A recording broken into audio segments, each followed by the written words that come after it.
Hello everyone, welcome to my channel share with Ashok. Friends, आज हम retail के module सी में चैप्टर नंबर 11 का पार्ट 1 करेंगे। ये चैप्टर है फ्रेंड्स आपका delivery channels in retail banking में। तो जो फ्रेंड्स हमारे डिफरेंट प्रोडक्ट और सर्विसेज होते हैं उनको हम जिस तरीके से डिलीवर करते हैं कस्टमर को, वही डिलीवरी चैनल होता है। अब इसमें चैनल जो है दो तरीके के हो सकते हैं फ्रेंड्स, फिजिकल चैनल हो सकता है और रिमोट चैनल हो सकता है। ठीक है, फिजिकल चैनल वो चैनल होता है जैसे हमारी ब्रांचेज हो गई, जहाँ पर कस्टमर आ करके हमसे इंटरेक्ट करता है और हमसे प्रोडक्ट लेता है। फिजिकल कॉन्टैक्ट होता है, एक तरीके से कह सकते हैं। रिमोट चैनल वो होता है फ्रेंड्स जहाँ पर जो है मशीनें यूज की जाती हैं, सॉफ्टवेयर यूज किए जाते हैं, जैसे आपका एटीएम हो गया या फिर जो है इंटरनेट बैंकिंग हो गई, मोबाइल बैंकिंग हो गई, यूपीआई हो गया। तो ये सारे मेथड हैं फ्रेंड्स जो कि आपके रिमोट चैनल हो जाते हैं। तो ये इन्हीं के बारे में फ्रेंड्स हमें मतलब इस चैप्टर में बेसिकली पढ़ना है। तो इस लेक्चर में हम देखेंगे कि what are the different delivery channels available in retail banking. तो रिटेल बैंकिंग में कौन कौन से डिफरेंट डिलीवरी चैनल्स अवेलेबल हैं उनके बारे में हम पढ़ेंगे फ्रेंड्स। तो चलिए शुरुआत करते हैं फ्रेंड्स। तो bank customer expect more than ever from financial institutions. तो अभी क्या है कि बैंक के जो कस्टमर्स हैं उनकी एक्सपेक्टेशन फाइनेंशियल इंस्टीट्यूशन से काफ़ी ज़्यादा बढ़ गई है। और उनकी एक्सपेक्टेशन मतलब they expect more than ever, पहले से ज़्यादा एक्सपेक्टेशन रखते हैं। Purchasing and using financial product and services require interacting with the bank in some way through a channel. तो किसी भी प्रोडक्ट को अगर कस्टमर को परचेज करना है या किसी फाइनेंशियल प्रोडक्ट या सर्विस को जो है यूज करना है, तो उसके लिए कस्टमर को बैंक से इंटरेक्ट करना पड़ता है, मिलना पड़ता है। वो किसी न किसी चैनल के थ्रू ही जो है मतलब जो है इंटरेक्ट करना पड़ता है, मिलना पड़ता है। Customers who are very satisfied, अब जो कस्टमर बहुत ज़्यादा संतुष्ट होगा विथ ऑल द चैनल, जितने भी चैनल वो यूज कर रहा है उनसे अगर बहुत सेटिस्फाइड होगा, then tend to own more product from bank than those who are not very satisfied. तो अगर कोई कस्टमर है जो ब्रांच में भी आता है और उसको अच्छी सर्विसेज मिलती हैं, वो आपकी इंटरनेट बैंकिंग का यूज करता है तो भी उसको अच्छी सर्विस मिलती है, एटीएम पर जाता है वहाँ पर भी उसे कोई डाउट नहीं है, कोई प्रॉब्लम नहीं है, तो ऐसे कस्टमर क्या होते हैं फ्रेंड्स, वेरी सेटिस्फाइड कैटेगरी में आते हैं और ये हमसे और भी ज़्यादा प्रोडक्ट जो है लेते हैं। मतलब कहने का, अगर पहले हाउसिंग लोन ले रखा है या फिर जो है सेविंग अकाउंट खुलवा रखा है, तो हो सकता है आपके यहाँ करंट अकाउंट ओपन करवा लें। तो इस तरीके से वो और भी ज़्यादा प्रोडक्ट लेंगे जो सेटिस्फाइड होंगे। और जो सेटिस्फाइड नहीं होंगे, जो वेरी सेटिस्फाइड नहीं होते हैं, वो लोग जो है ऐसा नहीं करते हैं। अगर मान लीजिए किसी कस्टमर का सेविंग अकाउंट और करंट अकाउंट है हमारे साथ में और वो हमारी सर्विसेज से ब्रांच में खुश नहीं है, तो वो क्या करेगा, अपना अकाउंट ही क्लोज करवा देता है। हो सकता है कि जो प्रोडक्ट हमने उसको ऑफर किया तो उस प्रोडक्ट को भी वो जो है बंद कर दे फ्रेंड्स। ओके, तो कहने मतलब ये हुआ बेसिकली कि कस्टमर का सेटिस्फैक्शन जरूरी है कुल मिला करके। तो in other words, channel satisfaction affect the number of product customer purchase.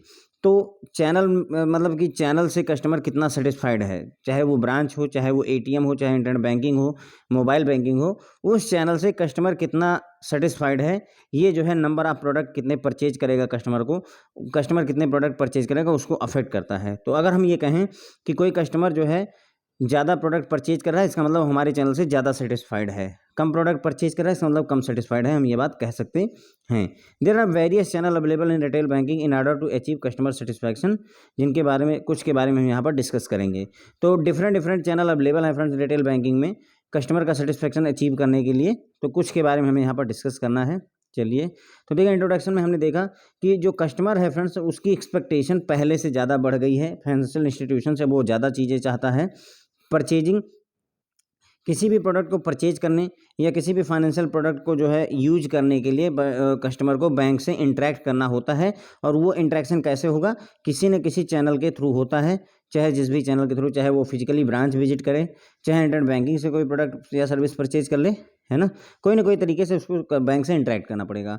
Customer जो बहुत ज़्यादा सेटिस्फाइड होते हैं हमारे डिफरेंट चैनल से या सभी चैनलों से, वो ज़्यादा प्रोडक्ट परचेज करते हैं बैंक से देन वो कस्टमर जो कि सेटिस्फाइड नहीं होते। जो सेटिस्फाइड नहीं होगा आपके चैनल से, आपके डिलीवरी मेथड से या आपकी ब्रांच से, वो जो है आपसे कम प्रोडक्ट लेगा। जो ज़्यादा सेटिस्फाइड होगा वो ज़्यादा प्रोडक्ट आपसे परचेज करेगा। दूसरे शब्दों में कहें तो चैनल का जो सेटिस्फैक्शन लेवल है, जितना ज़्यादा चैनल से कस्टमर सेटिस्फाइड है उतने ही ज़्यादा नंबर ऑफ प्रोडक्ट जो है कस्टमर परचेज करता है, ये बात हम कह सकते हैं। अब रिटेल बैंकिंग में डिफरेंट जो है चैनल अवेलेबल हैं फ्रेंड्स, जो है कस्टमर का सेटिस्फैक्शन अचीव करने के लिए या प्रोडक्ट और सर्विसेज को डिलीवर करने के लिए। तो उनमें से कुछ के बारे में हम यहाँ पर बात करेंगे। तो अब चैनल एक्सपीरियंस की बात कर लेते हैं पहले फ्रेंड्स। चैनल एक्सपीरियंस का वही मतलब हो गया कि मतलब कस्टमर कितना सेटिस्फाइड है हमारे किसी चैनल के साथ में, जितना अच्छा उसका एक्सपीरियंस होगा उतना ही ज़्यादा वो चीज़ें हमसे खरीदेगा। Customer satisfaction has to happen through different channel. and choice are to be offered to customer to experience the optimal channel mix for maximum satisfaction. तो channel satisfaction has happen through different channel, ठीक है। तो customer satisfaction जो होता है friends, यहाँ पर customer satisfaction different channel के थ्रू जो है होता है। कहने मतलब ये हुआ कि हमारे जो कस्टमर होते हैं वो डिफरेंट चैनल यूज करते हैं और उनका सेटिस्फैक्शन अलग अलग चैनल के अलग अलग हो सकता है।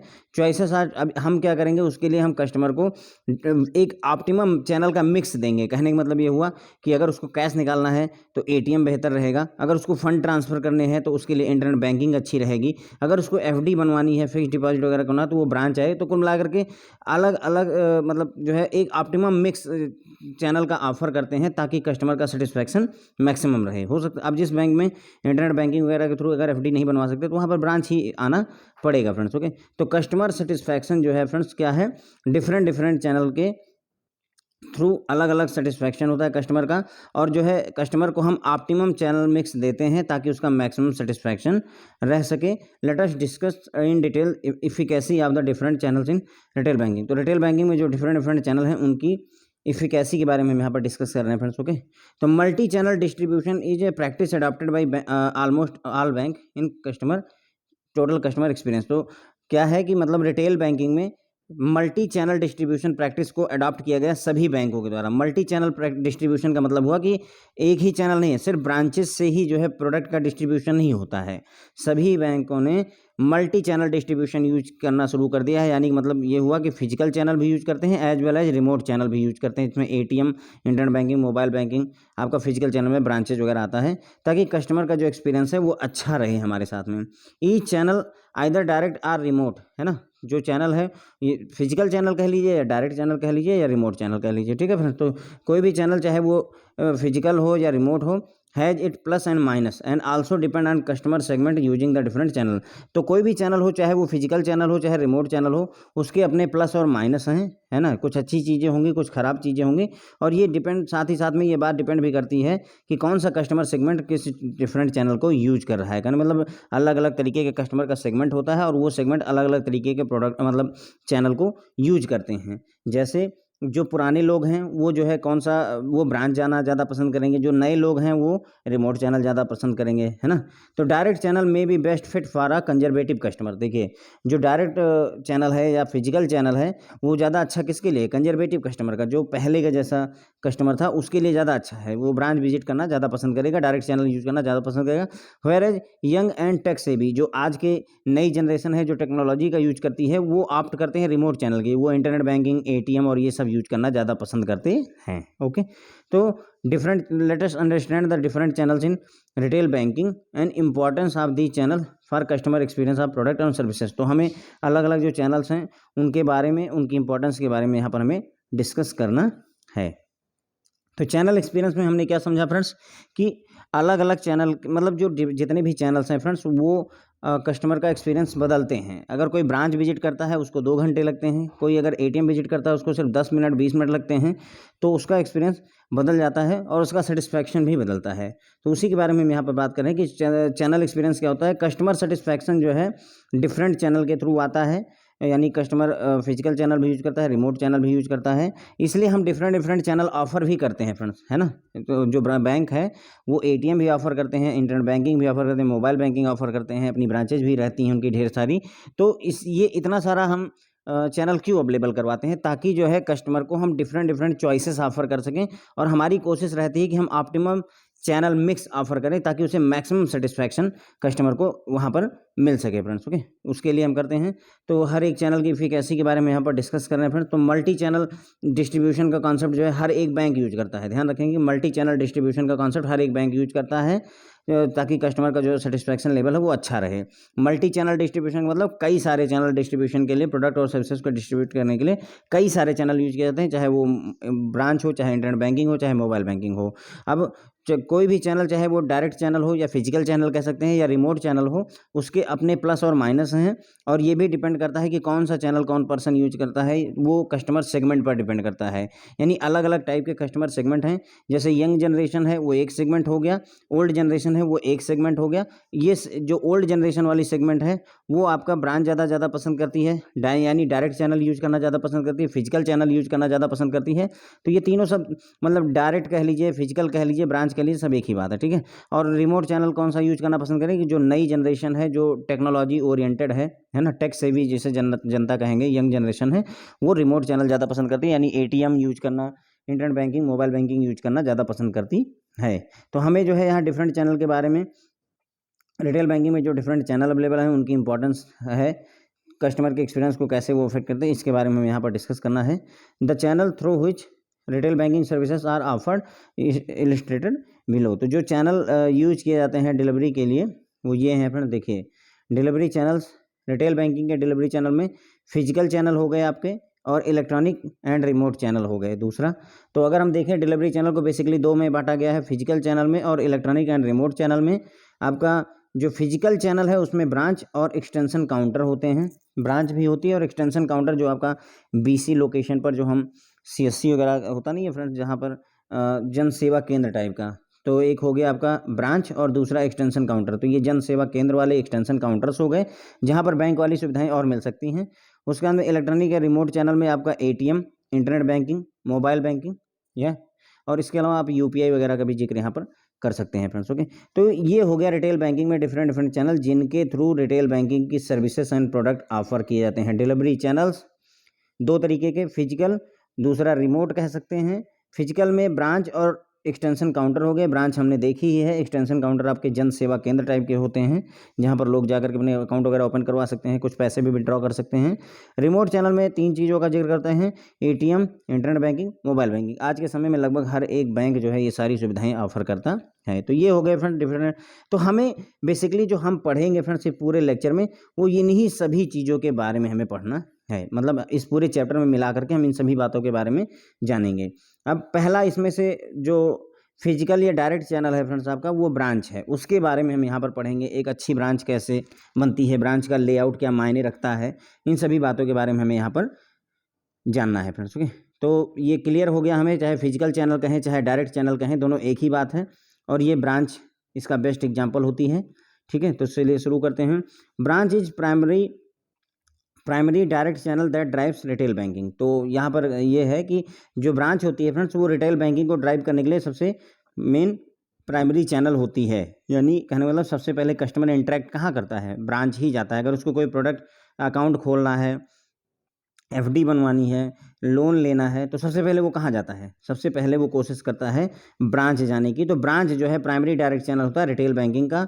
Research studies has pointed out that with all the remote channel available to enhance the customer experience of retail banking services, preference for the brick and mortar format has supreme among customers। तो कहने मतलब ये है कि research ये बताती है, research किया गया तो ये पता चलता है कि भले ही डिफरेंट रिमोट चैनल अवेलेबल हैं, जैसे एटीएम, मोबाइल बैंकिंग, आपका इंटरनेट बैंकिंग, सारा कुछ अवेलेबल है जो कि कस्टमर के एक्सपीरियंस को इन्हेंस करते हैं, अच्छा कर देते हैं, कस्टमर का एक्सपीरियंस बढ़ाते हैं रिटेल बैंकिंग में। लेकिन उसके बावजूद भी जो है ब्रिक और मोर्टार, मतलब ये जो आपका ईंट और पत्थर से बने हुए जो मकान होते हैं, है ना, जो ब्रांचेज होती हैं उनको ज़्यादा प्रेफरेंस दी जाती है, मोस्ट इन्फ्लुएंशियल थिंग होती है कस्टमर के बीच में, यानी कि कस्टमर को ये जो ब्रांचेज होती हैं वो ज़्यादा मतलब इन्फ्लुएंस करती हैं, ज़्यादा प्रभावित करती हैं।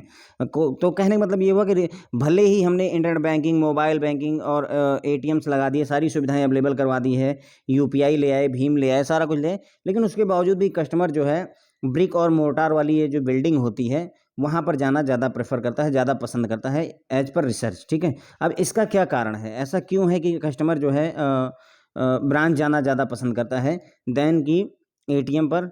एक तो ये भी बात है कि सारे काम आप एटीएम पर नहीं कर सकते। अगर किसी को लोन लेना है तो इंटरनेट बैंकिंग, मोबाइल बैंकिंग और सारी चीज़ें, कितनी भी सुविधाएं हो, लेकिन आपको एक बार ब्रांच में जा करके बातचीत करनी पड़ेगी, सुविधाएं जाननी पड़ेंगी, क्या क्या रिक्वायरमेंट है आपकी, क्या क्या अवेलेबिलिटी है, क्या क्या डॉक्यूमेंट्स हैं, ये सारी चीज़ें आपको ब्रांच में ही मिल पाती हैं, है ना। तो मेन रीज़न क्या है कि ब्रांचें ज़्यादा प्रेफर की जाती हैं।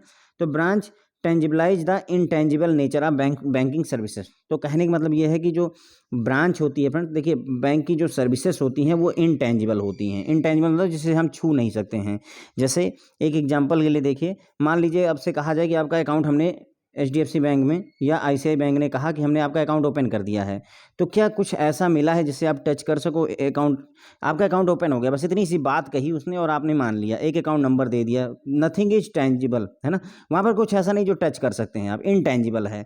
तो होता क्या है, अगर आप ब्रांच जाते हैं तो ब्रांच में जा करके जब आप यही बात पता चलती है कि हाँ हमारा अकाउंट ओपन हो गया, तो आपको थोड़ा सा फील होता है कि हाँ ठीक है, ब्रांच में जो आदमी कह रहा है वो ठीक कह रहा है, तो टेंजिबिलिटी आ जाती है। कुल मिला करके इनटेंजिबल सर्विस जो है उसमें टेंजिबिलिटी ले आते हैं, ये ब्रांच का काम हो जाता है एक तरीके से।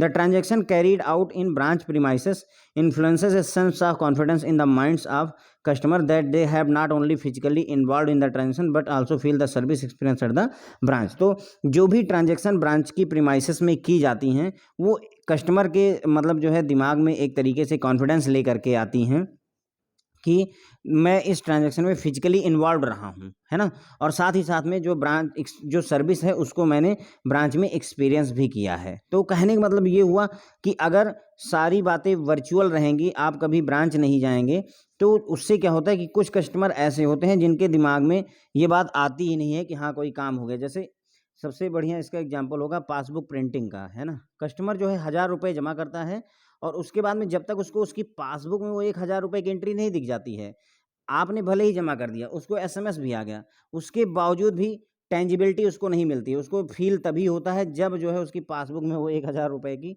एंट्री हो जाती है, फिर वो खुश हो जाता है कि हाँ ठीक है अभी अब मेरे पैसे आ गए, उसके पहले उसके खाते में पैसे नहीं आए थे जब तक कि उस पासबुक में प्रिंटिंग नहीं हुई थी। तो कुल मिलाकर के यही है कि कॉन्फिडेंस जो है आता है, एक सेंस मिलता है उनको, फिजिकली इन्वॉल्व होने का सेंस मिलता है कस्टमर को जब वो ब्रांच विजिट करते हैं, इसलिए ब्रांच वो जाना प्रेफर करते हैं। Personal at branch relate with the customer for their transaction, जो भी मतलब स्टाफ मेंबर मौजूद होते हैं ब्रांच में, वो कस्टमर की ट्रांजेक्शन में एक तरीके से रिलेट करते हैं, इन्वॉल्व होते हैं। कम्युनिकेशन होता है directly with the bank staff and customer, यहाँ पर क्या होता है बैंक स्टाफ और कस्टमर के बीच में कम्युनिकेशन होता है। अगर आप एटीएम पर जाते हैं किसी के साथ कोई बातचीत नहीं होती, इंटरनेट बैंकिंग यूज करते हैं कोई बातचीत नहीं होती है, मोबाइल बैंकिंग यूज करते हैं किसी के साथ कोई बातचीत नहीं होती। लेकिन जब आप ब्रांच जाते हैं तो कस्टमर और बैंक के स्टाफ के बीच में कम्युनिकेशन होता है, जिससे बेटर अंडरस्टैंडिंग होती है दोनों को, ब्रांच मतलब कस्टमर को भी जो है अच्छी अंडरस्टैंडिंग होती है अपना ब्रांच की सर्विसेज के बारे में, बैंक की सर्विसेज के बारे में, और स्टाफ के लिए भी होता है कि वो ये समझ पाता है कि सामने वाले कस्टमर की एक्सपेक्टेशन क्या है, क्या नीड है और उसको कैसे अचीव किया जा सकता है, कैसे हम उसको अच्छा प्रोडक्ट ऑफर कर सकते हैं। तो ये कम्युनिकेशन होने से भी, इस वजह से भी कस्टमर जो है प्रेफर करता है ब्रांच में जाना, ठीक है। Physically seeing the bank staff and affecting transactions, है ना, तो कस्टमर को मतलब ब्रांच में जब जाता है कस्टमर तो वो फिजिकली देखता है बैंक के स्टाफ मेंबर को, है ना, तो उससे एक सेंस ऑफ बॉन्डिंग बनती है, सेंस ऑफ बॉन्डिंग बनती है स्टाफ मेंबर के साथ में, जो कि लॉयल्टी फैक्टर को भी बढ़ाती है। यानी एक तरीके से कहें तो रिलेशनशिप बिल्ड हो जाती है। जब भी कस्टमर ब्रांच में विजिट करता है तो बैंक के स्टाफ के साथ में कस्टमर का एक अच्छा खासा इंटरेक्शन होता है, फिजिकली एक दूसरे को देखते हैं, एक तरह से कह लीजिए बात करते हैं, समझते हैं उनकी जो रिक्वायरमेंट होती है उसको भी। तो इस वजह से अच्छा अगर जो है मतलब हमारा बोलते नहीं कि हमारा अच्छा रिलेशन अगर कस्टमर के साथ हो जाता है तो वो हम और भी अच्छे प्रोडक्ट उसको ऑफर कर पाते हैं। कस्टमर के साथ में अच्छे रिलेशन हो जाते हैं तो कभी कस्टमर आता है तो हम उसको गोल्ड बॉन्ड वगैरह बोलते हैं, म्यूचुअल फंड लेने के लिए बोलते हैं, तो वो तुरंत ही तैयार हो जाता है। क्यों? क्योंकि हमारे अच्छे रिलेशंस उसके साथ इस्टेब्लिश हो गए हैं।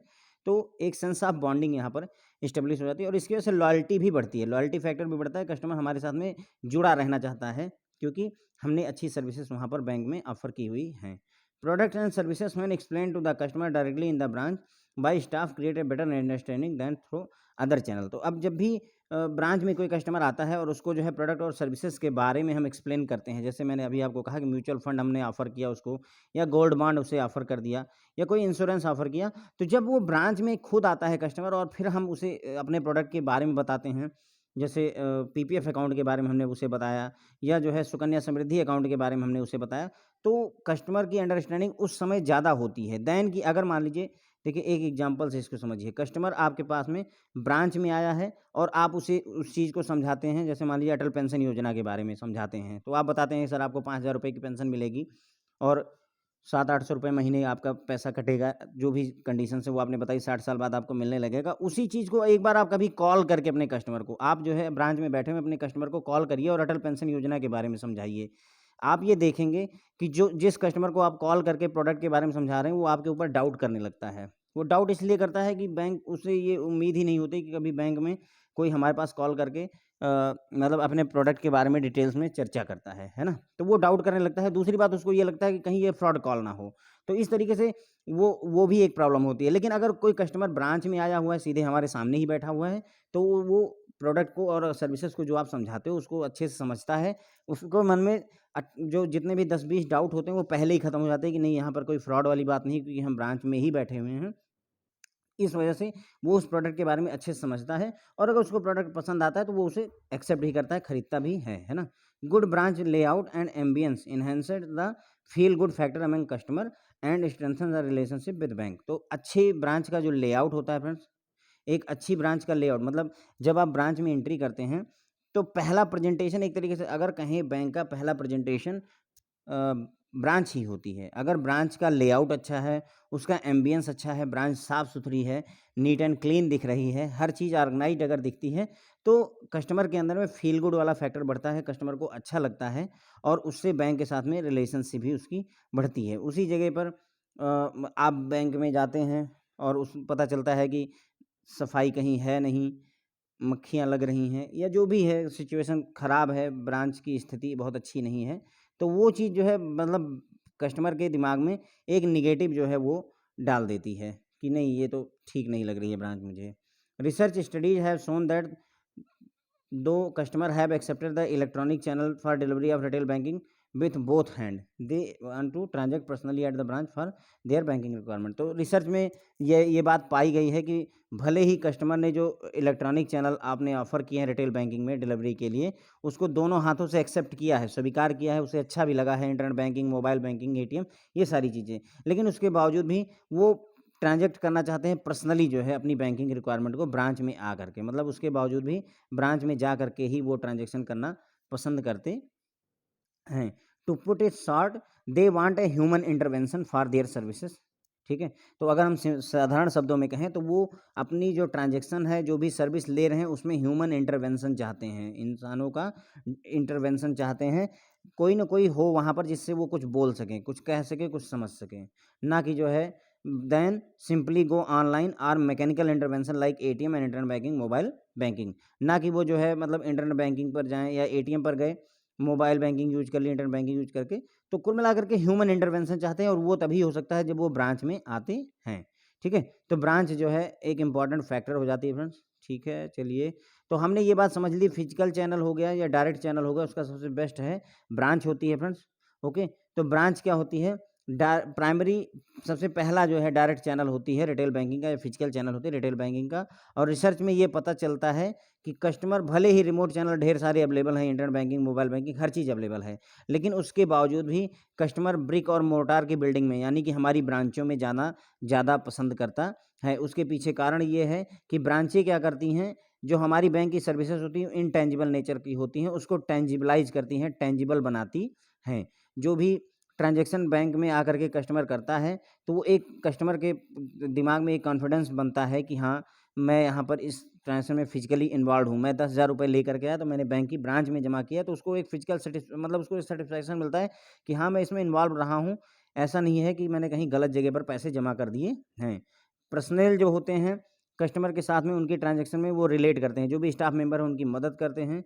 कम्युनिकेशन होता है बैंक के स्टाफ मेंबर और कस्टमर के बीच में, डायरेक्ट कम्युनिकेशन होता है, जिससे उनके बीच में बेटर अंडरस्टैंडिंग बनती है। जो भी सर्विसेज हैं, चाहे वो कस्टमर के पॉइंट ऑफ व्यू से देखा जाए और चाहे बैंक के पॉइंट ऑफ व्यू से, बैंक अपने अच्छे प्रोडक्ट और सर्विसेज को ऑफर कर सकता है कम्युनिकेशन की वजह से, और कस्टमर जो है अच्छे प्रोडक्ट को समझ सकता है। फिजिकली सीइंग बैंक स्टाफ को फिजिकली देखने से और ट्रांजैक्शन में सेंस ऑफ बॉन्डिंग डेवलप होती है। जब भी वो ब्रांच में आते हैं तो वो एक सेंस ऑफ बॉन्डिंग उनमें डेवलप हो जाती है, कस्टमर के बीच में हमारे रिलेशनशिप अच्छे हो जाते हैं, तो कस्टमर की लॉयल्टी फैक्टर भी उससे बढ़ जाता है। जब भी ब्रांच में स्टाफ द्वारा कोई भी प्रोडक्ट या सर्विस जो है कस्टमर को एक्सप्लेन किया जाता है, तो वो ज़्यादा अच्छी अंडरस्टैंडिंग बनाता है कस्टमर के पास में देन कि किसी अदर चैनल के थ्रू अगर हम जो है कस्टमर को वही बात समझाएँ।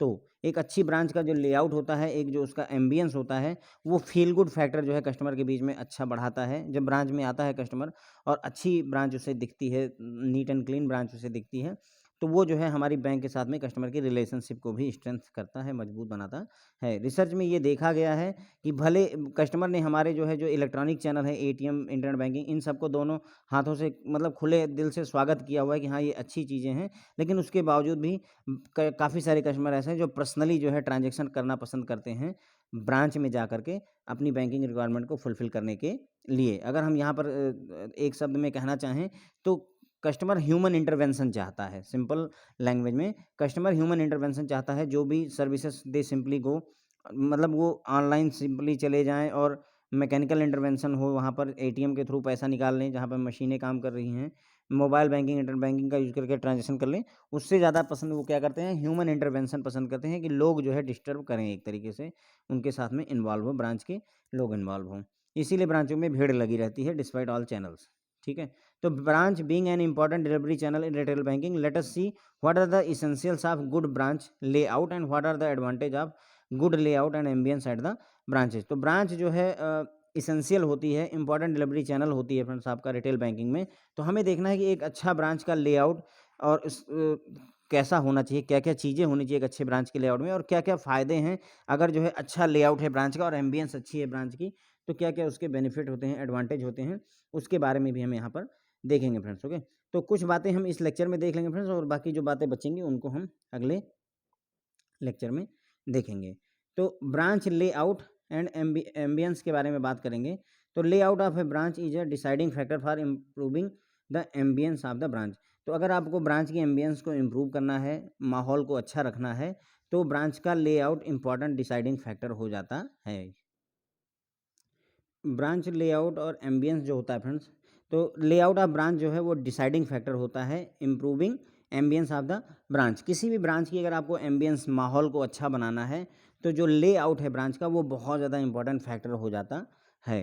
तो अकॉर्डिंग टू जॉर्ज टेरी, तो इन्होंने जॉर्ज टेरी ने एक वो डेफिनेशन दी हुई है फ्रेंड्स कि लेआउट का क्या कॉन्सेप्ट होता है। तो layout refer to arrangement of all physical component within the available floor space to provide maximum effectiveness and coordination of these component into efficient and attractive unit. तो layout क्या होता है George टेरी के according? Layout का मतलब होता है जितना भी फ्लोर में स्पेस अवेलेबल है, मतलब जितने भी फिजिकल कंपोनेंट हैं, ऑल फिजिकल कंपोनेंट को अवेलेबल जो भी फ्लोर स्पेस है उसी में अरेंज करना, with in available floor space में अरेंजमेंट करना, और इस तरीके से अरेंज करना कि मैक्सिमम इफेक्टिवनेस और कोऑर्डिनेशन हो इन फिजिकल कंपोनेंट्स के बीच में, तो उसे ही एक अच्छा लेआउट कहा जा सकता है।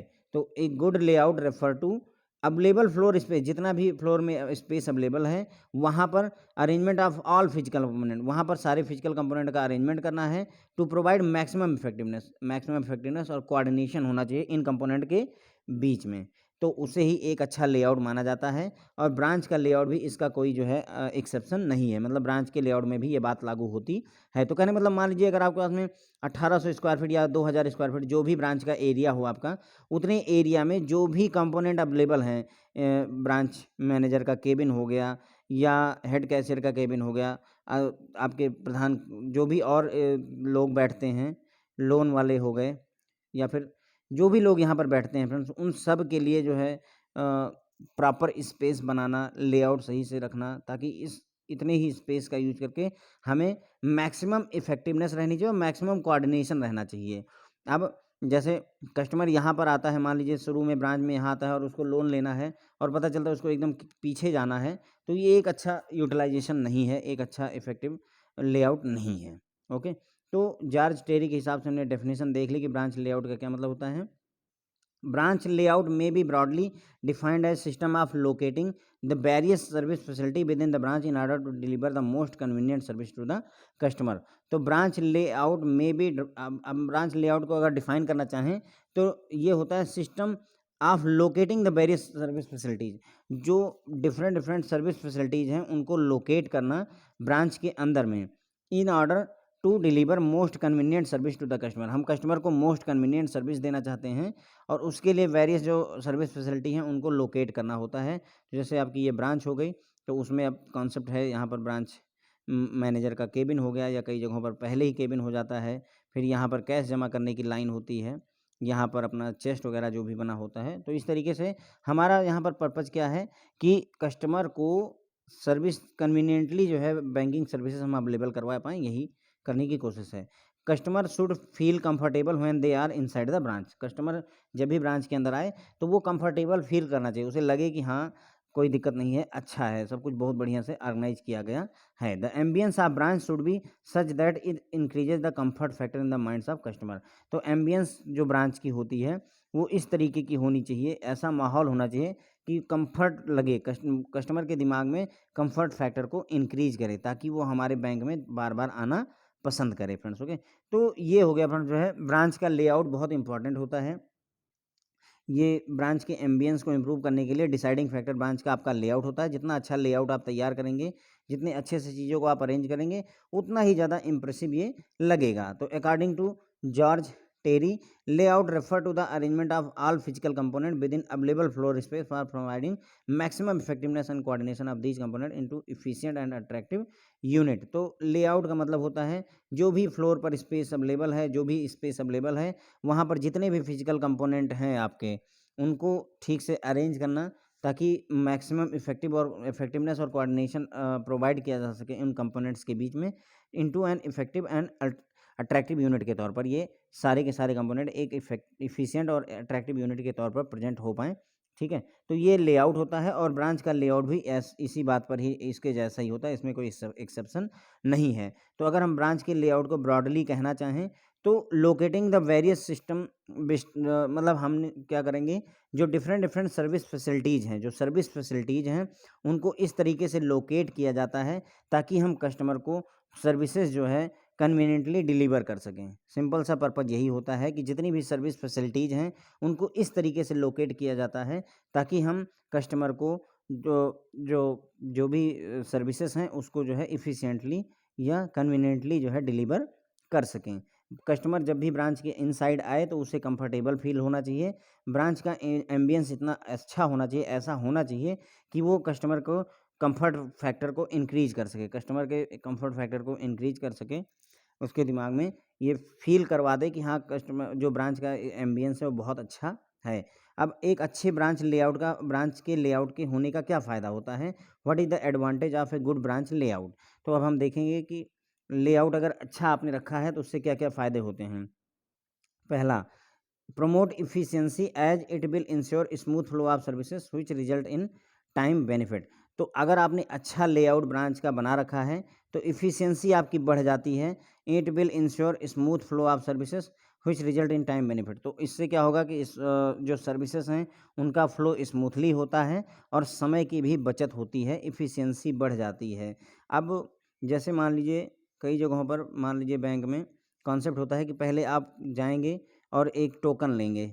अब यहाँ पर आप आए, टोकन लिया, टोकन लेने के बाद में इस लाइन में लगे और इस लाइन में जा कर के आपने अपने पैसे जमा किए, फिर दूसरी लाइन में गए और यहाँ पर आपको रसीद मिली, मान लेते हैं एक एग्जांपल के तौर पर। तो अब ये क्या हुआ कि मतलब एक कस्टमर को 3-3 लाइन में लगना पड़ रहा है, पहले वो टोकन लेने के लिए लाइन में लगेगा, फिर पैसे जमा करने के लिए, फिर रिसिप्ट लेने के लिए, XYZ जो भी। तो ये एक एफिशिएंट मतलब एफिशिएंसी बढ़ाने का लेआउट नहीं है। उससे अच्छा होगा कि हम जो है सारी सर्विसेज अगर एक ही जगह पर उसको ऑफ़र कर पाएँ, तो वो ज़्यादा अच्छा होता है। कई ब्रांचों में क्या होता है, टोकन का कॉन्सेप्ट चलता है। 1, 2, 3, 4, 5, 6, 7, 8, 9 तो ऐसे टोकन दे दिए जाते हैं। कस्टमर आराम से बैठा होता है, जब उसका नंबर आता है तो वो जाकर के सर्विसेज़ ले लेता है। कई ब्रांचों में ऐसा होता है कि एक तरफ से लाइन में ही लोग लगे हुए होते हैं और वो बस इसी कोशिश में होते हैं कि कब एक-दूसरे के ऊपर जो है मतलब रैंप कर जाने वाली स्थिति होती है। कई जगहों पर चप्पल रख कर के या जूते रख कर के लाइन लगाई जाती है, काइंड ऑफ दैट। तो ये सारी चीज़ें जो है एफिशिएंसी बढ़ाने वाली नहीं होती हैं।